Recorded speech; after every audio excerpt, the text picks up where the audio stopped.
আল্লাহ বলে আমি যদি সুরক্ষিত না করতাম, শোন শোন শোন, প্রতিদিন জমিন আমাকে বলে আলা কুল্লা ইয়াউমিন ওয়াল আরদু তাস্তাযিনু রাব্বা, জমিন প্রতিদিন বলে আল্লাহ অনুমতি দেন না, কি করবে?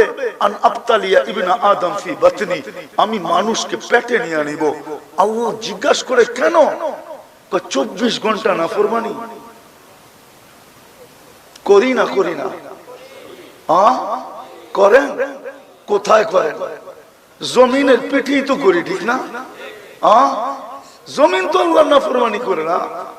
জমিন তো মা মিন শাইইন ইল্লা ইউসাব্বিহু বিহামদি রাব্বি, 24 ঘন্টা তো আল্লাহর গুণগান গায়। আপনি তো 24 ঘন্টা নাফরমানি করেন, আমি তো করি। জমিন বলে অনুমতি দেন না। হাদিসকে শর্ট করলাম আমি, লম্বা।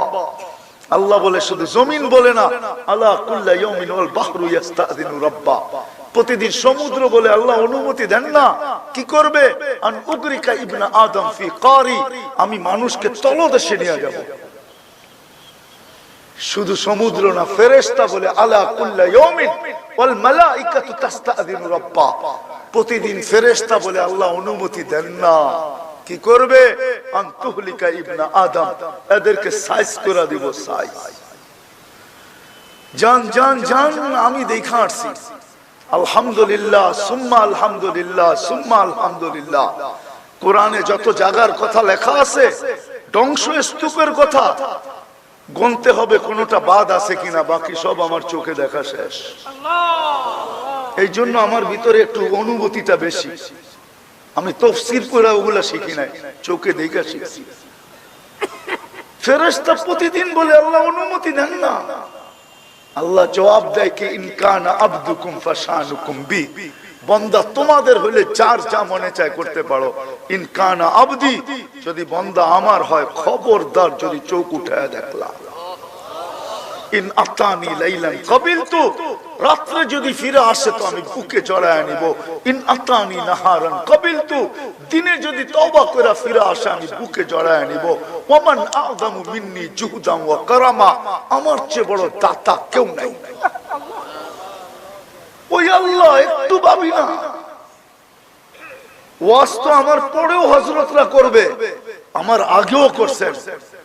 আমি শুধু আপনাদেরকে একটা চিন্তা দিলাম যে আল্লাহ কি দিল, আমি কি দিলাম, কি দিতেছে, আমি কি দিতেছি, ডাকতেছে কে, ডাকতেছে কে, আর আমি সাড়া দিতেছি কতটুকু,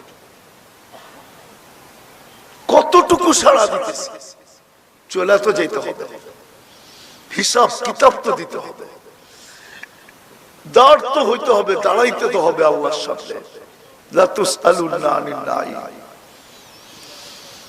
ওই জায়গায় দাঁড় করাবে, মাথার উপরে সূর্য 1.5 কিলোমিটার উপরে, নিচের জমিনটা তামার, এর নিচে থাকবে আগুন জ্বালানো।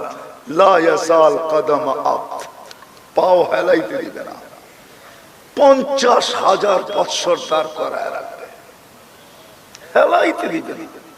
শুধু শুধু একটা দৃশ্যই বলি, আল্লাহর রাসূলকে আম্মাজান জিজ্ঞাসা করছেন কিয়ামতের ভয়াবহতা কিরকম হবে, তো আল্লাহর রাসূল বলেছে আয়েশা, কিয়ামতের ভয়াবহতা বুঝতে যদি চাও তাহলে একটা সূরাই প্রথমে, সেটা হলো কাআন্নী আনদুরু মুসা মুতালাফফিফুন বিউমুদিল আরশ, আমি মুসা আলাইহিস সালামের মতো নবীকে দেখতেছি আরশের খুঁটি ধরে চিৎকার দিতেছে আর বলতেছে রব্বি লা আসআলুকা লিয়াউমা উম্মি ওয়ালা উখতি, আজকে মাকেও চাই না, বোনকেও চাই না, আসআলুকা নাফসি নাফসি, আমাকে বাঁচান, আমাকে বাঁচান, আমাকে বাঁচান।